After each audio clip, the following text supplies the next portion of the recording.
Assalamualaikum warahmatullahi wabarakatuh. Innal hamdalillah nahmaduhu wa nasta'inuhu wa nastaghfiruh wa na'udzu billahi min shururi anfusina wa min sayyiati a'malina. Man yahdihillahu fala mudilla lahu wa man yudlil fala hadiyalah. Asyhadu an la ilaha illallah wahdahu la syarika lah wa asyhadu anna Muhammadan abduhu wa rasuluh.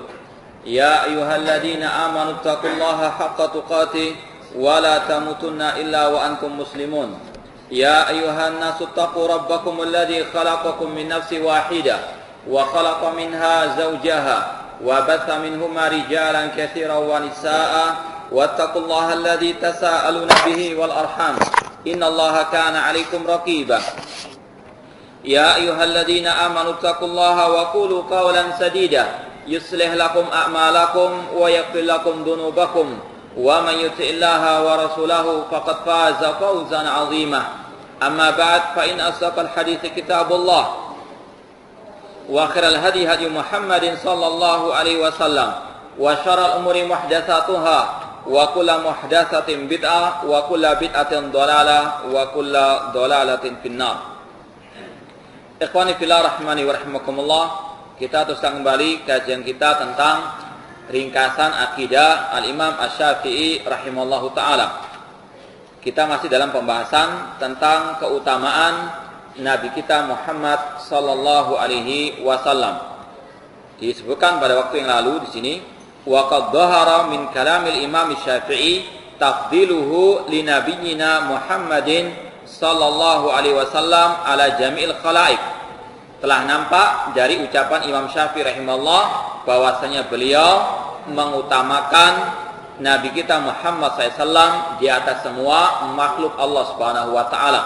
Artinya Imam Asy-Syafi'i rahimahullah jelas-jelas menyatakan bahwasanya Nabi Muhammad SAW adalah semulia-mulia makhluk di atas muka bumi ini. Wa qasarraha bihadza kama rawa dzalikal Baihaqi anhu haitsu qala rahimallah Muhammadun Rasulullah khairu khalqi rabbil alamin. Sebagaimana hal itu dijelaskan sebagaimana yang diriwayatkan Imam Baihaqi rahimahullah bahwasanya Imam Syafi'i rahimahullah berkata Muhammad Rasulullah adalah sebaik-baik makhluk rabbil alamin, sebaik-baik ciptaan Allah Subhanahu wa taala. Namun sudah sering kita sampaikan, meskipun beliau adalah semulia-mulia makhluk di atas muka bumi ini, namun tidak boleh dituhankan, tidak boleh disembah selain Allah Subhanahu wa taala. Bagaimanapun beliau tetap sebagai basyarun mislukum, sebagaimana manusia yang lainnya. Artinya beliau yang diperintahkan untuk beribadah, bukan malah diibadahi. Beliau yang diperintahkan untuk menyembah Allah, bukan untuk disembah. Kemudian waqtalafan nasu fa ta'ifatun taqulu al-anbiya. Kemudian disebutkan di sini permasalahan mana yang paling mulia antara para malaikat dengan para al-anbiya. Sebagian berpendapat anbiya lebih mulia daripada para malaikat. Sebagian mengatakan al-malaikah. Namun pendapat yang rajih dari kalangan para ulama al-muhaqqiqin, ini permasalahan yang tidak perlu dibahas, yaitu permasalahan mana yang lebih mulia antara para nabi dan para malaikat. Sebagaimana dikatakan oleh Al-Imam Ibn Abil Is Al-Hanafi dalam kitab beliau Syarah Aqidah Thahawiyah, beliau mengatakan asal permasalahan ini merupakan fudulul kalam, termasuk pembahasan-pembahasan yang tidak terlalu banyak manfaatnya, karena memang tidak ada nas tentang mana yang paling mulia antara nabi atau para malaikat. Namun di antara makhluk selain para malaikat, mana yang lebih mulia, itu adalah Nabi kita Muhammad sallallahu alaihi wasallam. Waqtalafu fi Adam wa Muhammadin alaihi wassalam ayyuma afdal. Ada pula pembahasan mana yang lebih mulia, Nabi Adam ataukah Nabi Muhammad SAW. Namun pendapat yang benar, Nabi Muhammad adalah sebaik-baik makhluk di atas muka bumi ini, lebih mulia daripada Nabi Adam alaihi assalam. Namun meskipun demikian tidak boleh kita mencelah yang mafdul, yang tidak utama, karena semuanya adalah para anbiya. Waqtalafu fi Makkah wal Madinah ayyuhuma afdal. Demikian pula ada pembahasan di kalangan para ulama, apakah Mekah lebih mulia daripada Al-Madinah ataukah sebaliknya. Namun yang rajih menurut pendapat Imam Syafi'i, beliau mengatakan Makkatu khairul buqa, Makkah merupakan sebaik-baik tempat di atas muka bumi ini. Kemudian wa min ta'dimil Imam Syafi'i li Nabi sallallahu alaihi wasallam karahatu li kulli lafzin yadhharu fihi adamu ta'zim. Di antara pengagungan Imam Syafi'i rahimahullah kepada Nabi kita Muhammad SAW, di antaranya adalah beliau tidak suka terhadap suatu lafaz yang dinisbatkan kepada Nabi SAW yang tidak ada unsur pengagungan kepada beliau. Famin dalik, di antaranya marawahul Baihaqi bi sanadi anil Imam Syafi'i, sebagaimana diriwayatkan Imam Baihaqi dengan sanadnya dari Imam Syafi'i, beliau berkata yukrahu lirrajuli an yaqula qala ar-rasul. Dilarang untuk seseorang mengatakan berkata ar-rasul. Yang benar kata Imam Syafi'i rahimahullah, walakin qala Rasulullah sallallahu alaihi wasallam ta'ziman lahu. Kata beliau dilarang untuk mengatakan qala Rasul. Di sini wallahu alam ada dua penyebabnya. Yang pertama, tidak disandarkannya hal itu kepada Allah, qala Rasul tanpa Rasulullah. Demikian pula tidak adanya salawat kepada Ar-Rasul sallallahu alaihi wasallam. Wallahu alam, mungkin yang beliau maksud di sini adalah karena tidak adanya salawat kepada Nabi sallallahu alaihi wasallam. Karena dalam hadis Rasul mengatakan di antara orang yang bakhil adalah orang yang ketika disebut namaku dia tidak bersalawat kepadaku. Makanya kalau kita lihat para ulama salaf terdahulu, para ulama ahli hadis terdahulu, setiap mereka menulis hadis qala Rasul sallallahu alaihi wasallam atau qala Nabi sallallahu alaihi wasallam, pasti ada kalimat sallallahu alaihi wasallam. Kalau kita lihat Sahih Bukhari, Sahih Muslim, ribuan hadis di situ ada apa? Nisbah kepada Rasul sallallahu alaihi wasallam, kemudian ada salawat sallallahu alaihi wasallam. Dan itu pun tidak diringkas. Tidak, kalau dalam bahasa Arab ada orang yang meringkas dengan sal'am, atau dalam bahasa Indonesia SAW. Ini merupakan salah satu hal yang menyelisihi metode salafus saleh atau menyelisihi para ulama ahli hadis. Mereka tidak bakhil menulis apa? Lengkap sallallahu alaihi wasallam. Mungkin itu yang dimaksud Imam Syafi'i rahimahullah, mengapa beliau membenci orang yang hanya mengatakan qala Rasul tanpa ada apa? Salawat. Makanya beliau mengatakan walakin qala Rasulullah sallallahu alaihi wasallam ta'ziman lahu, sebagai bentuk pengagungan kepada Ar-Rasul sallallahu alaihi wasallam. Di sini mengagungkan Rasul sallallahu alaihi wasallam itu suatu yang wajib. Menghormati Rasulullah adalah sesuatu yang wajib, namun tidak boleh berlebih-lebihan. Manusia di dalam hal ini ada tiga kelompok. Yang satu, mereka adalah orang-orang yang terlalu ekstrim dalam menyanjung atau mengagungkan Nabi SAW sampai menuhankan Nabi SAW. Sampai mereka mengatakan, ya akramal khalqi maliman adudu siwaka bihi indah hulul hadisil amami. Wahai makhluk yang paling mulia, wahai Muhammad SAW, tidak ada tempat untuk aku berlindung kepadamu dikala musibah datang kecuali hanya kepadamu. Berlindung kepada Nabi sallallahu alaihi wasallam.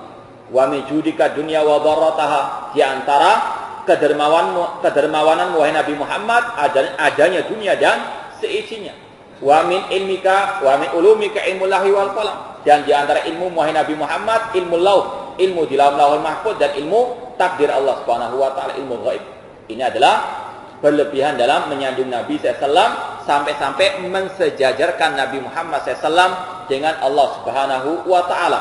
Ini adalah kesyirikan kepada Allah Subhanahu wa taala. Ini pengagungan yang melampaui batas. Adapun kelompok yang kedua adalah mereka-mereka yang meremehkan Nabi Muhammad sallallahu alaihi wasallam, tidak menghormati Nabi sallallahu alaihi wasallam, bahkan mencaci maki Nabi Muhammad sallallahu alaihi wasallam. Ataupun memaksiati Nabi sallallahu alaihi wasallam. Di antaranya apa? Tidak bersalawat ketika disebutkan Nabi sallallahu alaihi wasallam. Adapun kelompok yang ketiga, yaitu kelompok Ahlussunnah wal Jamaah, yaitu mereka-mereka yang menghormati Nabi sallallahu alaihi wasallam, mengagungkan Nabi sallallahu alaihi wasallam dalam batas sewajarnya, tidak melampaui batas. Sebagaimana firman Allah, "Qul innama ana basyarun mislukum yuha ilayya annama ilahukum ilahun wahid."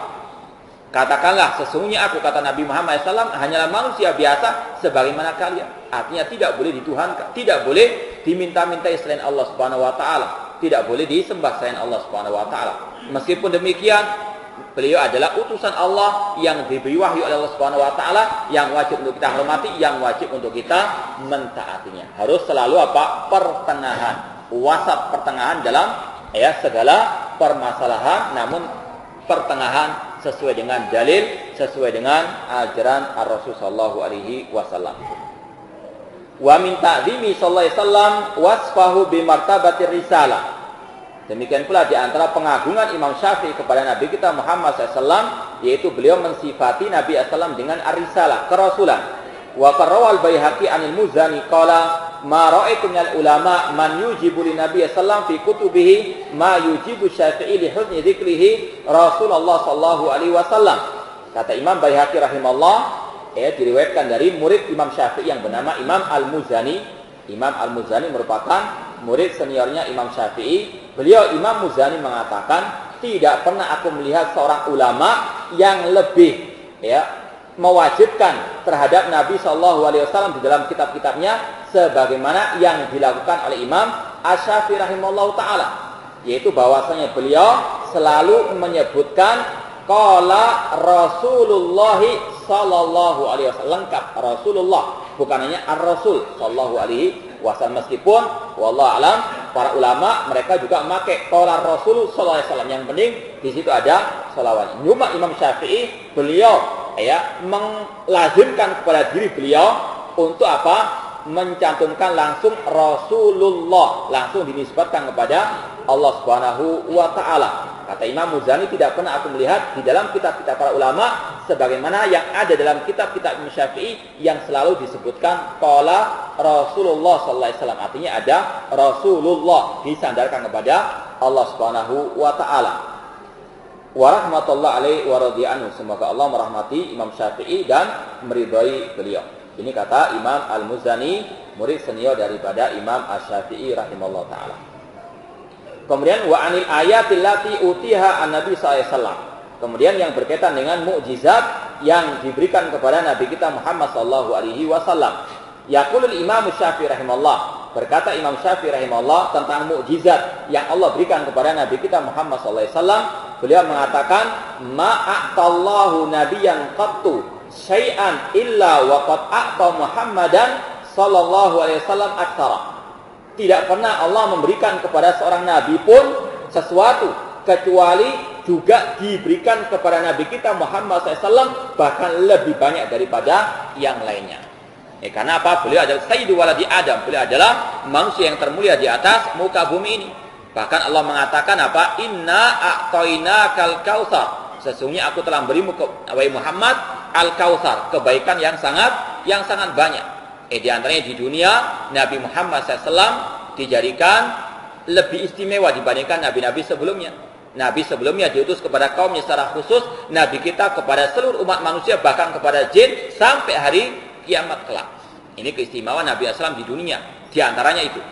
Demikian pula di akhirat. Di antaranya apa? Asy-syafaatul udzma, syafaat yang tidak bisa dilakukan oleh semua para anbiya kecuali Nabi kita Muhammad sallallahu alaihi wasallam. Kemudian qala Amr fa qultu lahu qad a'tallahu Isa alaihi salam aktsar minhu an yuhyiyal mauta. Kemudian ada salah seorang yang bernama Amr, beliau mengatakan, aku berkata kepada Al-Imam Asy-Syafi'i rahimahullah bahwasanya Allah memberikan kepada Nabi Isa alaihissalam lebih banyak daripada Nabi Muhammad.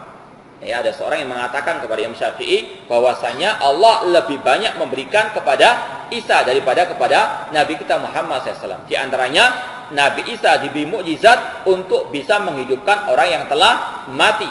Semuanya sekali lagi dengan seizin dari Allah Subhanahu wa taala. Kemudian Imam Syafi'i berkata, fal jid'u alladhi kana yaktubu ila janbihi qabla an yuj'ala lahul minbar hina hanna ila Nabi sallam yakni fa huwa aktsar min dzalik. Kata Imam Syafi'i rahimahullah, bahkan Nabi sallam lebih banyak atau lebih istimewa dibandingkan mukjizatnya Nabi Isa alaihissalam. Kalau tadi Nabi Isa alaihissalam bisa menghidupkan orang yang telah mati, Nabi memiliki yang lebih dari itu, yaitu apa? Yaitu mimbarnya Nabi SAW. Ketika ditinggalkan oleh Nabi SAW, dibuat mimbar yang baru. Mimbar tersebut yang lama itu apa? Merengek-rengek kepada Nabi SAW. kepingin dijadikan mimbar lagi oleh Nabi Shallallahu Alaihi Wasallam. Itu dahulu Nabi SAW memiliki mimbar, kemudian diganti lagi dengan mimbar yang baru. Atau awalnya beliau berkhutbah di atas sebuah batang kurma, kemudian dibuat mimbar yang baru. Batang kurma ini yang dahulunya dijadikan oleh Nabi SAW sebagai mimbar beliau, tempat untuk berkhutbah beliau, ketika disisihkan itu merengek-rengek kepada Nabi SAW, terdengar suaranya oleh Nabi Shallallahu Alaihi Wasallam. Kata Imam Syafi'i, ini lebih istimewa dibandingkan menghidupkan orang yang mati. Ini sebuah kayu, benda mati bisa merengek-rengek kepada Nabi Shallallahu Alaihi Wasallam. Itu jawaban Imam Syafi'i yang menyatakan bahwasanya mukjizatnya Nabi SAW lebih banyak dan lebih istimewa dibandingkan mukjizat semua para al-anbiya. Wa fi manaqibir Razi qala, kemudian di dalam kitab yang lain Manaqib Ar-Razi, Imam Syafi'i berkata, haninul jid'i a'dhamu minhu, bahwasanya rengekan atau suara batang kurma itu lebih agung, lebih istimewa dibandingkan mukjizat Nabi Isa alaihissalam yang menghidupkan orang yang telah mati. Li'anna ihya al-khashaba a'dham min ihya'i al-mayyit, karena menghidupkan kayu atau batang kayu atau batang kurma itu lebih agung, lebih istimewa dibandingkan menghidupkan orang yang telah mati. Orang yang mati hidup, ini suatu saat pada hari kiamat ada. Namun seperti kejadian batang kurma yang merengek-rengek kepada Nabi SAW, ini suatu yang paling istimewa, mukjizat yang tidak pernah ada pada anbiya-anbiya atau para nabi sebelum Nabi kita Muhammad Sallallahu Alaihi Wasallam. Ini yang berkaitan dengan masalah an-nubuwah, iman kepada para anbiya, diantaranya kepada Nabi kita Muhammad SAW, kepada keutamaan-keutamaan beliau dan juga kepada mukjizat Nabi kita Muhammad SAW. Sekarang kita pindah pada al-faslus tsani, pasal yang kedua tentang al-iman bil yaumil akhir, tentang bagaimana pandangan Imam Syafi'i, keyakinan Imam Syafi'i kepada al-yaumil akhir. Iman kepada hari akhir, sebelum kita masuk kepada poin-poin berikutnya, perlu kita ketahui iman kepada hari akhir artinya beriman kepada semua kejadian yang terjadi ba'dal maut, setelah kematian. Iman kepada hari akhir yaitu beriman kepada segala kejadian-kejadian yang terjadi setelah kematian, mulai dari pertanyaan mungkar wa nakir, fitnatul qabr, kemudian kepada adab atau nikmat qabr, kemudian hari kebangkitan, dan sampai kepada permasalahan surga dan neraka.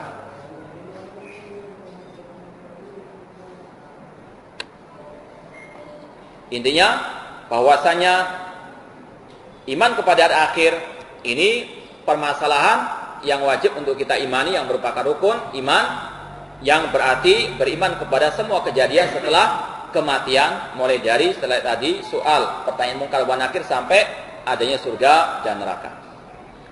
Sekarang yang pertama, aqidatul Imam Syafi'i fi fitnatil qabr wa adzabi wa naimihi. Tentang akidah Imam Syafi'i berkaitan dengan masalah pertanyaan di kuburan, fitnatul qabr, pertanyaan mungkar wa nakir, dan tentang adab serta nikmat kubur. Warada 'anil Imam Syafi'i ma yusbit imanahu bisu'al malakain. Telah datang dari ucapan Imam Syafi'i rahimahullah yang beliau jelas-jelas menetapkan adanya pertanyaan mungkar wa nakir, dua malaikat, wa bi adabil qabr, tentang adanya adab kubur, wa naimi, dan tentang adanya nikmat al-qabr. Faqad rawal Baihaqi bi sanadi al-Imam Syafi'i qala wa anna adzabal qabri haqqun wa mas'alata al-quburi haqqun. Diriwayatkan Imam Baihaqi dengan sanadnya dari Imam Syafi'i rahimahullah bahwasanya beliau berkata bahwasanya azab kubur itu adalah hak, wa anna adzabal qabri haqqun. Jadi wajib untuk diyakini akan adanya azab kubur. Ini semuanya karena banyak manusia-manusia yang tidak beriman dengan adanya azab kubur. Mereka dengan akalnya yang sempit mengatakan, oh tidak mungkin adanya azab kubur.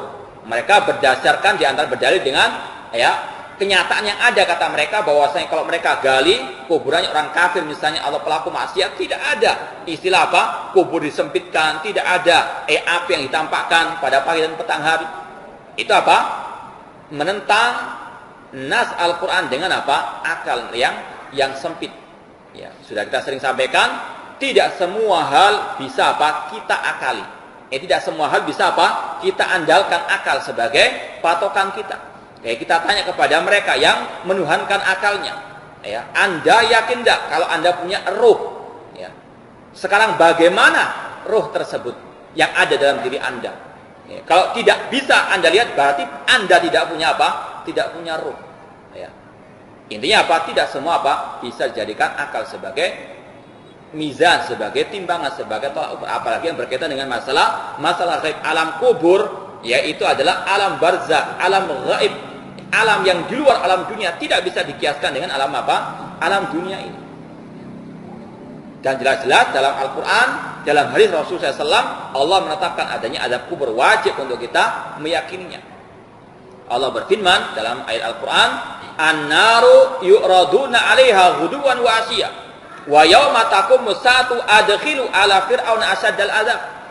Api neraka itu ditampakkan kepada Fir'aun dan keluarganya pada pagi dan petang hari.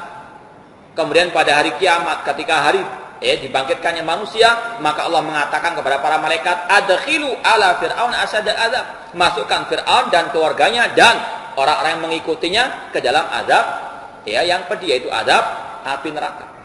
Kata Imam Ibnu Katsir rahimahullah taala ketika mentafsirkan ayat ini, beliau mengatakan, hadhil ayatu akbaru dalilin li ahli sunnah fi isbati azabil qabri fil barzakh. Kata Imam Ibnu Katsir rahimahullah taala, ayat ini merupakan dalil yang paling mantap bagi ahli sunnah untuk menetapkan adanya azab kubur di alam barzakh. Ini dalil dari ayat Al-Quran. Adapun dari hadis Rasulullah SAW, kita dianjurkan selesai tasyahud akhir untuk apa? Berdoa kepada Allah. Di antaranya apa? Meminta perlindungan dari 4 hal. Allahumma inni a'udzubika min azabil qabr. Di antaranya apa? Berlindung daripada azab kubur. Kalau azab kubur tidak ada, buat apa Rasul mengajarkan kita apa? Berlindung daripada azab kubur. Maka inilah mereka-mereka yang menuhankan akal mereka menentang Al-Quran dan hadis Rasulullah SAW yang berkaitan dengan azab kubur. Imam Syafi'i mengatakan, wa anna azabal qabri haqqun, bahwasanya azab kubur itu hak. Demikian pula adanya apa? Pertanyaan mungkar wan nakir, sebagaimana yang disebutkan dalam hadis Al-Bara bin Azib radhiyallahu anhu dalam riwayat Imam Ahmad yang sahih tentang perjalanan ruh, mulai sakatul maut sampai dia di alam kubur. Di antaranya di situ disebutkan adanya malaikat yang bertanya, siapa Rabbmu, siapa nabimu, dan apa agamamu. Kemudian wa fi du'a Syafi'i rahimahullah fi shalah 'alal janazah jilalatun 'ala madhhabi fi fitnatil qabr wa azabihi. Demikian pula di antara yang menunjukkan bahwasanya Imam Syafi'i rahimahullah, beliau menetapkan adanya fitnah kubur, pertanyaan mungkar wa nakir, dan adanya azab kubur, yaitu ucapan beliau pada waktu berdoa pada waktu salat jenazah. Beliau berpendapat pada rakaat atau setelah takbir yang keempat, pada waktu salat jenazah itu kan ada waktu antara takbir yang keempat dengan salam. Beliau berpendapat, ini ijtihadnya beliau Imam Syafi'i rahimahullah, beliau menyukai orang untuk membaca doa ini, yaitu doa yang berbunyi, Allahumma abduka wa ibnu abdika kharaja min tuhid dunya wasi'atiha. Ya Allah, hambamu dan anak hambamu ini telah keluar dari dunia wasi'atiha, dan dari keluasannya, wa mahbubi wa ahibaihi fiha ila dzulmatil qabr, dan dia meninggalkan anak-anak yang dicintainya atau keluarga yang dicintainya atau orang yang dicintainya, pindah ke dzulmatil qabr, kegelapan kubur. Wa ma huwa laqihi, dan apa yang akan dia jumpai di alam kubur. Kana yashhadu an la ilaha illa anta, sesungguhnya dia dahulunya telah bersyahadat tidak ada sembahan yang hak kecuali engkau, wa anna muhammadan abduka wa rasuluka, dan bahwasanya Muhammad adalah hambamu dan utusanmu, wa anta alamu bi, dan engkau lebih tahu tentangnya. Allahumma nazala bika wa anta khairu manzulin bihi. Ya Allah, dia telah pergi menghadap kepadamu, dan engkau adalah sebaik-baik tempat untuk dia pergi kepadanya. Wa asbaha faqiran ila rahmatika, dan dia sekarang membutuhkan kepada rahmatmu. Wa anta ghaniyun an azabihi, dan engkau tidak ingin untuk mengazabnya. Ini merupakan apa? Dalil tentang ucapan Imam Syafi'i tentang adanya azab kubur. Artinya Imam Syafi'i beriman kepada adanya azab kubur. Wa qad ji'naka raghibina ilaika syufa'alahu, dan kami datang kepada engkau ya Allah raghibina, mengharap kepadamu apa? Agar engkau memberikan syafaat kepadanya. Allahumma fa in kana muhsinan fazid fi ihsanihi. Ya Allah, jika dia itu dahulunya di dunia berbuat kebaikan, maka tambahkan kebaikan kepadanya. Wa in kana musian fatajawaz anhu, dan jika dia dahulunya berbuat kejelekan, maka ampuni dia. Wa balighu bi rahmatika ridhaka, dan sampaikan dia dengan rahmatmu kepada ridhamu. Wa qihi fitnatal qabri wa azabah.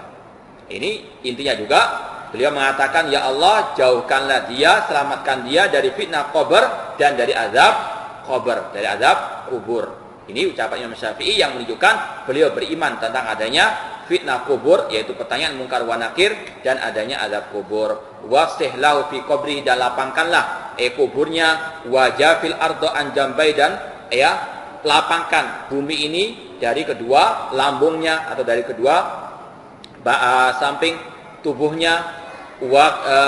Waqihi atau walqihi birahmatikal amna min adzabika, dan berilah dia keamanan dengan rahmatmu dari azabmu, hatta tab'atsahu ila jannatika, sampai engkau membangkitkannya dia ke surgamu ya arhamar arrahimin.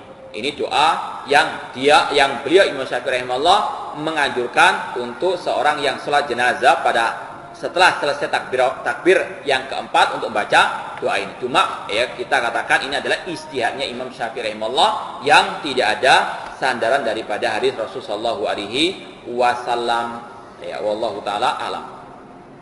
Wa qala fi maudin akhar, di dalam tempat yang lain beliau mengatakan waqihi adzabal qabr, ya Allah, selamatkan dia dari azab kubur. Wa kullu haulin yaumal qiyamah, dan selamatkan dia dari segala keganasan hari kiamat. Wa fi riwayat Baihaqi, dalam riwayat Baihaqi, Imam Syafi'i berkata waqihi adzabal qabr, selamatkan dia, jauhkanlah dia dari azab kubur. Wa kullu haulin dunal qiyamah, dan setiap kedahsyatan sebelum hari kiamat. Intinya sekali lagi Imam Syafi'i dalam doanya beliau ini, beliau menetapkan akan adanya fitnah kubur dan azab kubur. Ini ucapan beliau yang sesuai dengan Al-Quran dan hadis Rasulullah SAW yang menetapkan adanya kejadian di alam barzakh, yaitu pertanyaan mungkar wa nakir, adanya nikmat kubur dan fitnah dan azab al-qabr. Na'udzubillahi min azabi al-qabr. Kemudian di sini dibahas berikutnya hukmu ihda'i thawabil a'mal lil mayyit. Ini berkaitan dengan masalah apa? Jenazah, yaitu masalah hukum menghadiahkan pahala amal kebaikan bagi orang yang telah meninggal dunia. Nah, ini hukum menghadiahkan pahala amal kebaikan bagi orang yang telah meninggal dunia. Bagaimana pendapat Imam Syafi'i dan mana yang benar? Ya. Ikhtalafal ulama fi hadza ala qaulain. Ya, para ulama berpendapat tentang hal ini ada dua pendapat. Ya. Al-qaul awal, pendapat yang pertama mengatakan anna kullu qurbatin fa'alahal insan wa ja'ala thawaba li muslimin mayyitin jaza wa nafa'ahu thawabuhu. Pendapat yang pertama mengatakan setiap perbuatan kebaikan yang dilakukan oleh seorang manusia itu boleh dihadiahkan semua pahalanya bagi yang meninggal. Semua amal kebaikan. Ini pendapat yang pertama. Orang sholat pahalanya ditujukan untuk orang yang meninggal dunia. Puasa, haji dan seterusnya. Semua ibadah. Wa huwa qaul Imam Ahmad wa Abi Hanifah wa jama'ati min ashabi Syafi'i wa ghairihim rahimahumullah ta'ala. Dan ini pendapat Imam Ahmad, Imam Abu Hanifah, dan sekelompok dari sahabat Imam Asy-Syafi'i rahimahullahu ta'ala. Qalu innal mayyit aw al mayyit yasil kullu syai'in minal khairi lin nususil waridah fihi. Mereka mengatakan bahwasanya mayit itu sampai kepadanya semua kebaikan dikarenakan ada nas-nas yang berkaitan hal itu. Cuma ini pendapat yang marjuh, pendapat yang tidak benar. Meskipun Imam Ahmad rahimahullah, Imam Ahlus Sunnah, beliau tetap manusia biasa. Ini kita tekankan bahwasanya inilah keistimewaan Ahlus Sunnah wal Jamaah, keistimewaan dakwah as-salafiyah. Tidak ta'assub, tidak taklid buta, tidak fanatik kepada siapapun dari para ulama. Mereka manusia biasa, kullu bani Adam khata'. Namanya bani Adam pasti ada kesalahannya, kekhilafannya, kekeliruannya. Di antaranya apa? Imam Ahmad di sini ya beliau tergelincir, beliau khilaf, beliau salah dalam pendapatnya yang mengatakan apa? Boleh menghadiahkan semua amal kebaikan kepada orang yang telah meninggal dunia. Nanti akan dijelaskan pada akhir pembahasan ini tentang mengapa pendapat ini disalahkan, dikatakan sebagai pendapat yang salah, meskipun itu pendapat siapa? Imam Ahmad rahimahullah atau pendapat Imam Abu Hanifah. Sebagaimana Imam Abu Hanifah, beliau punya kesalahan yang lain. Di antaranya apa? Mengatakan iman itu hanya sekedar ucapan dan sekedar keyakinan. Amal perbuatan bukan bagian dari iman. Ini adalah pendapat yang salah, disalahkan oleh ulama-ulama yang lainnya. Intinya apa? Dakwah as-salafiyah al-sunnah wal jamaah menekankan apa? Ittiba'u kita wa sunnah, mengikuti Al-Quran dan sunnah sesuai dengan pemahaman para salafus salih, ijma' salafus as-salih. Adapun person-person daripada mereka para ulama itu bisa yukhti wa yusib. Seperti bagaimana kata Imam Malik rahimahullah, kullun yukhti wa yusib illa Rasul sallallahu. Semua bisa salah bisa benar kecuali siapa? Rasul sallallahu. Bahkan Imam Ahmad sendiri mengatakan, la tuqallidni, jangan engkau taklid kepadaku. Dan jangan taklid kepada Imam Malik, jangan taklid kepada Syafi'i atau yang lainnya. Walakin khudu min haitsu akhadhu, namun ambil dari mana mereka mengambil. Artinya apa? Ambil akidah kalian, ibadah kalian dari Al-Qur'an dan sunnah Rasul sallallahu alaihi wasallam. Dan Imam Syafi'i mengatakan idza sahal hadis fa huwa madhhabi. Apabila telah sahih suatu hadis maka itu adalah madhabku. Imam 4 semua sepakat untuk kita kembali dalam setiap permasalahan agama kepada Al-Qur'an dan sunnah Rasul sallallahu alaihi wasallam, dan mereka sepakat kalau ucapan mereka salah wajib untuk ditinggalkan.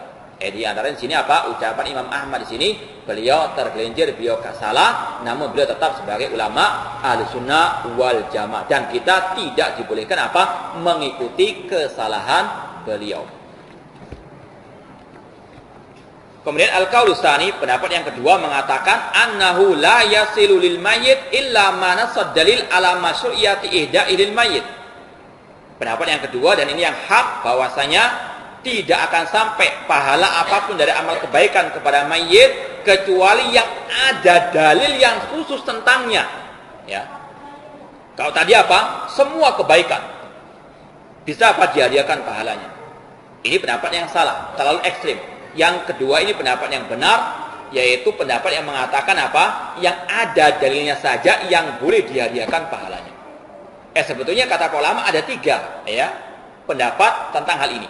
Ada yang mengatakan semua kebaikan bisa dihadiahkan pahalanya. Ini pendapat Imam Ahmad, dan ini ada pendapat yang batil, yang salah meskipun dari Imam Ahmad rahimallahu ta'ala. Kemudian pendapat yang kedua yang mengatakan apa? Tidak sampai sama sekali apapun amal ibadah itu dihadiahkan kepada apa? Sang mayit. Ini pendapat ahli kalam, dan juga banyak dipakai oleh sebagian kaum muslimin juga sekarang. Dua-dua pendapat ini banyak dipakai oleh sebagian kaum muslimin. Dua-duanya salah. Yang benar pendapat yang ketiga, yaitu memperinci tafsil. Yaitu apa? Yang ada dalilnya dari Rasulullah SAW bahwasanya boleh menghadiahkan pahala amal ibadah tertentu, maka itu yang apa? Dibolehkan. Yang tidak ada dalilnya apa? Tidak dibolehkan. Wahia doa. Contoh misalnya doa, boleh mendoakan orang yang telah meninggal dunia. Rabbana ighfir lana wa li ikhwanina alladziina sabaquna bil iman. Jelas dalilnya. Tentang apa? Bolehnya mendoakan orang yang telah meninggal dunia. Manfaat doa itu akan sampai kepada orang yang telah meninggal dunia. Rasulullah SAW ketika beliau menyemayamkan para sahabatnya, beliau mengatakan kepada sahabat yang lainnya, istaghfiru li akhikum was'alu lahu tasbit fa innahu la'ana yus'al. Mintalah kepada Allah untuk saudara kalian ampunan dan ketetapan, karena dia sekarang ditanya oleh Allah Subhanahu wa taala. Tentunya dengan cara yang disyariatkan. Bukan mendoakan kumpul-kumpul 1 harinya, 2 harinya dan seterusnya. Ini tidak ada syariatnya. Sekadar mendoakan dibolehkan. Kemudian wassadaqah. Demikian pula menghadiahkan pahala sedekah bagi orang yang telah meninggal dunia. Ini juga dibolehkan. Saya sekarang akan bacakan dalilnya biar kita lebih mantap dalam berkeyakinan. Masalah menghadiahkan pahala sedekah kepada orang yang telah meninggal dunia, khususnya seorang anak misalnya kepada bapaknya atau yang lainnya. Dalilnya disebutkan di sini, wa amma usul, ini saya ambil dari kitab Syarah Aqidah Tahawiyah, wa amma usulu sawabis shadaqah fa fi sahihain an Aisyah radhiyallahu anha. Tentang sampainya pahala sedekah kepada orang yang meninggal dunia, diriwayatkan oleh Imam Bukhari dan Muslim dari sahabat Aisyah radhiyallahu anha, anna rajulan atan Nabiya sallallahu alaihi wasallam, Seseorang datang kepada Nabi SAW, faqala. Beliau berkata, "Ya Rasulullah, inna ummi uftulitat nafsuha." Sesungguhnya ibuku itu mati atau meninggal dunia secara tiba-tiba. Walam tusi, dan belum sempat berwasiat. Wa adhunnuha law takallamat tasaddaqat. Dan aku kira seandainya beliau bisa berbicara sebelum meninggal dunia, maka beliau akan bersedekah. Afalaha ajrun in tasaddaqtu anha. Sang anak ini mengatakan, apakah dia mendapatkan pahala jika aku bersedekah dengan niat untuknya? Maka Rasul mengatakan, na'am. Iya. Di sini dalil apa? Seorang anak boleh untuk bersedekah, pahalanya dihadiahkan kepada apa? Ibunya atau ayahnya yang telah meninggal dunia. Intinya apa? Kirim pahala sedekah dibolehkan. Karena apa? Ada dalilnya. Wa fi Sahih Bukhari, diantaranya juga dalam Sahih Bukhari dari sahabat Abdullah bin Abbas radhiyallahu anhuma, anna Sa'd bin Abwadah, sebelumnya apa? Saya ingin bacakan sarahnya Imam Nawawi. Hadis tadi diriwayatkan Imam Bukhari dan Muslim. Di dalam sarah Imam Nawawi terhadap hadis tadi diriwayatkan qala Imam Nawawi rahimahullah, wa fi hadzal hadisi anna shadaqata 'anil mayyit tanfa'ul mayyit. Kata Imam Nawawi rahimahullah, Imam Nawawi mazhabnya apa? Syafi'i. Imam Nawawi Asy-Syafi'i rahimahullah. Kata Imam Nawawi rahimahullah, wa fi hadzal hadisi anna shadaqata 'anil mayyit tanfa'ul mayyit. Di dalam hadis ini menunjukkan bahwasanya sedekah untuk mayit, ya, dihadiahkan pahalanya untuk mayit itu tanfa'ul mayyit, bermanfaat bagi apa? Orang yang telah meninggal dunia. Wa yasilu sawabuha, dan sampai pahalanya kepada sang mayit tersebut. Wa huwa kadzalik bi ijma'il ulama, dan itu sesuai dengan ijma'nya para ulama. Kata Imam An-Nawawi rahimahullah Asy-Syafi'i, beliau termasuk apa? Bermadzhab Syafi'i. Wa kadza ajma'u ala usuli du'a, demikian pula mereka sepakat ijma' tentang apa? Sampainya manfaat doa kepada yang telah meninggal dunia. Wa qada'ud daini bin nususil waridah fil jami', demikian pula tentang apa? Membayarkan hutang bagi orang yang telah meninggal dunia. Banyak kisah dari sahabat Rasulullah SAW. Sebagian mereka meninggal dunia masih meninggalkan apa? Hutang. Dan Rasulullah SAW tidak mau mensolatinya sampai dibayarkan hutangnya. Kemudian Rasul baru apa? Mensolatinya. Artinya apa? Sah dan sampai pahala atau ya tanggungan orang yang telah meninggal dunia tersebut. Demikian pula wa yasihul hajju 'anil mayyit. Demikian pula boleh menghajikan orang yang telah meninggal dunia. Ya, artinya misalnya seorang ayah, dia telah meninggal dunia, belum sempat melaksanakan haji yang wajib. Maka kata Imam Nawawi, boleh seorang anak itu menghajikannya dengan syarat dia sudah apa? Haji terlebih dahulu. Sebagaimana dalam kisah Syubruma, ada seseorang yang pada waktu haji bersama Rasul mengatakan labbaik an Syubruma. Ya Allah, aku penuhi panggilanmu atas nama Syubruma. Ketika ditanya siapa Syubruma itu, akhunli au qaribunli, dia adalah saudaraku atau kerabatku. Kemudian ditanya oleh Rasulullah, apakah engkau telah haji? Dia mengatakan belum. Kata Rasulullah, haji dulu. Ya, untuk apa? Dirimu baru apa? Haji untuk Syubruma. Intinya apa? Boleh menghajikan orang yang telah meninggal dunia. Artinya kita haji untuk yang kedua kalinya, hadiah apa pahalanya untuk yang meninggal dunia. Khususnya apa? Orang tua kita ataupun yang lainnya. Kata Imam Nawawi rahimahullah, wa yasihul hajju 'anil mayyit, boleh untuk menghajikan sah untuk yang meninggal dunia. Idza kana hajjal Islam, apabila haji yang pertama atau haji Islam. Wa kadza idza wassa bi haji tatawwu, demikian pula kalau seorang yang mati itu mewasiatkan seseorang untuk apa? Menghajikannya haji tatawwu, haji selain yang wajib. Alal asah indana, sesuai dengan pendapat yang rajih menurut kami. Wa ikhtalafa ulama fi shaum, idza mata wa alai saumun farrajih jawazuhu anhu lil ahadits sahihati fihi. Ulama berselisih pendapat tentang masalah puasa. Apabila seorang meninggal dunia, dia meninggalkan apa? Sebagian puasa yang wajib. Misalnya pertengahan Ramadan meninggal dunia. Ya, ataupun dia sakit pada waktu pertengahan Ramadan. Dia tidak puasa Ramadan, mau membayar pada waktu setelah Ramadan. Namun qadarullah belum sampai membayar, dia sudah meninggal dunia. Apakah boleh ya walinya, anaknya memuasakan untuk yang meninggal dunia tersebut? Maka kata Imam An-Nawawi rahimahullah, boleh sesuai dengan hadis-hadis yang sahih yang akan kita baca nanti. Kemudian yang terakhir kata Imam Nawawi rahimahullah, wal masyhuru fi madhhabina anna qira'atal Qur'ani la yasilu sawabuha. Dan yang masyhur dari mazhab kita, mazhab Syafi'i, bahwasanya bacaan Al-Quran itu tidak sampai pahalanya kepada yang telah meninggal dunia. Karena apa? Karena tidak ada dalilnya, karena tidak ada contohnya daripada Ar-Rasul SAW maupun para sahabat Ar-Rasul SAW. Dan itu pendapat Imam Syafi'i. Imam Syafi'i berpendapat bahwasanya tidak disyariatkan, tidak dibolehkan menghadiahkan pahala Al-Quran untuk orang yang telah meninggal dunia. Tidak ada syariatnya membaca ila hadrati fulan dan fulan Al-Fatihah, ya, atau membaca surat Yasin pahalanya untuk orang yang meninggal dunia. Tidak ada dalilnya, tidak ada tuntunannya, tidak ada apa? Ajarannya daripada Ar-Rasul maupun para sahabat Ar-Rasul sallallahu alaihi wasallam. Ya, ini pendapatnya Pak Imam Syafi'i dan juga pendapatnya Imam Nawawi dan juga pendapatnya Al-Imam Ibnu Katsir rahimallahu taala. Saya akan bacakan juga. Nanti bisa dilihat dalam tafsir Ibnu Katsir surat An-Najm ketika beliau mentafsirkan ayat wa alaysa lil insani illa ma sa'a, dan tidak ada wa alaysa lil insani illa ma sa'a, dan manusia itu tidak mendapatkan bagian kecuali daripada amal perbuatannya. Di sini kata Imam Ibnu Katsir rahimahullah, ai kama la yuhmal alaihi wizru ghairihi kadzalik la yahsul minal ajr illa ma kasaba wa li nafsi. Sebagaimana seseorang itu tidak menanggung dosa orang lain, demikian pula dia tidak mendapatkan pahala daripada orang lain. Wa min hadil ayati al-karimah istanbatal Imam Syafi'i rahimahullah annal qira'ata la yasilu ihda'u sawabiya lil mauta.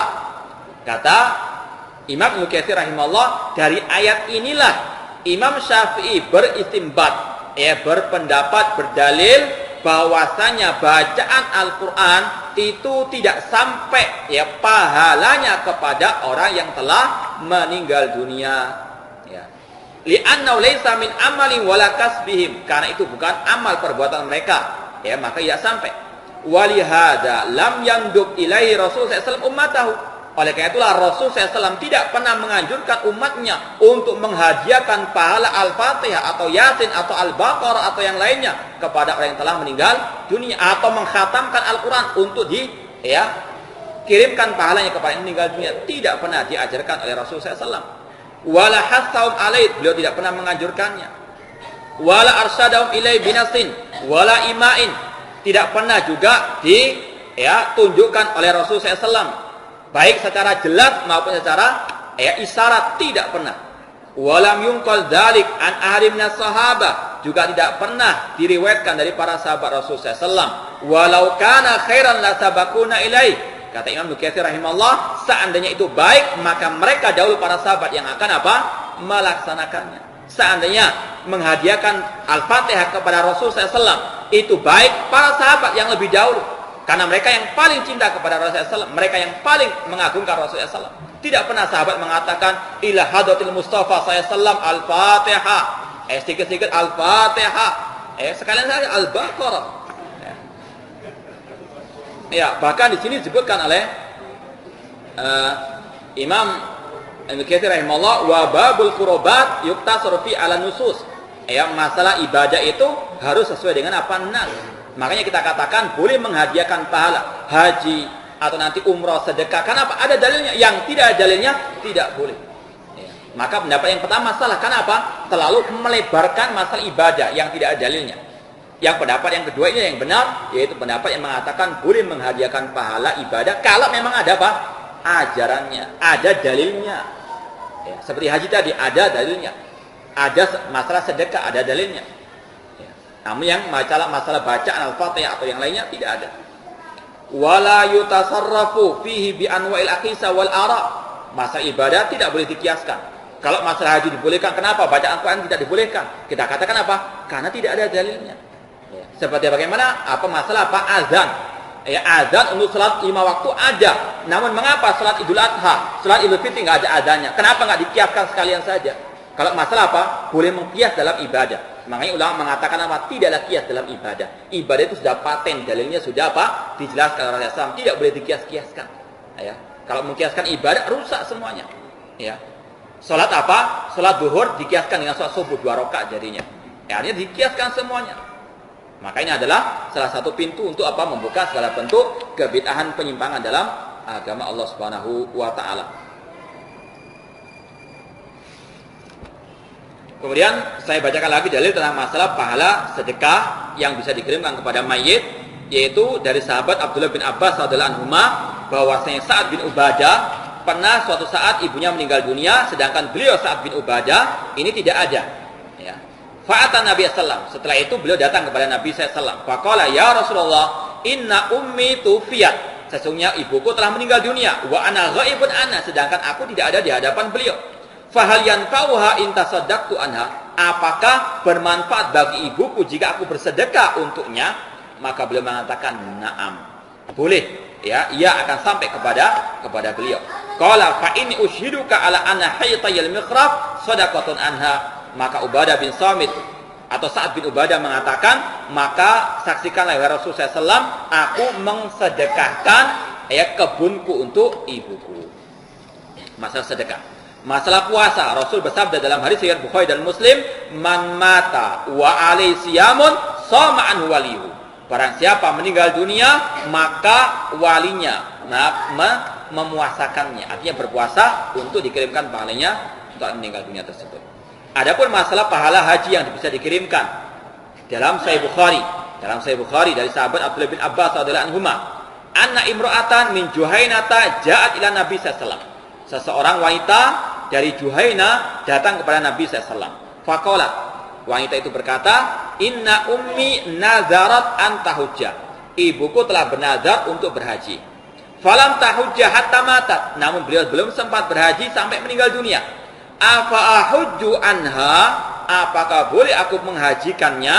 Qala na'am, ya.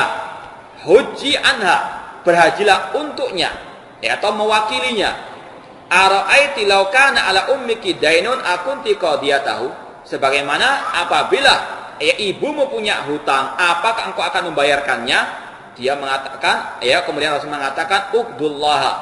Maka hak Allah lebih layak untuk apa? Dilaksanakan. Ini dalil tentang masalah apa? Haji. Demikian pula dengan al-umrah. Dalam hadis yang lain, Rasul membolehkan para sahabat yang lain untuk apa? Mengumrahkan orang tua yang telah meninggal dunia. Insyaallah kita lanjutkan pada pertemuan yang akan datang. Wa akhiru da'wana alhamdulillahirabbil alamin.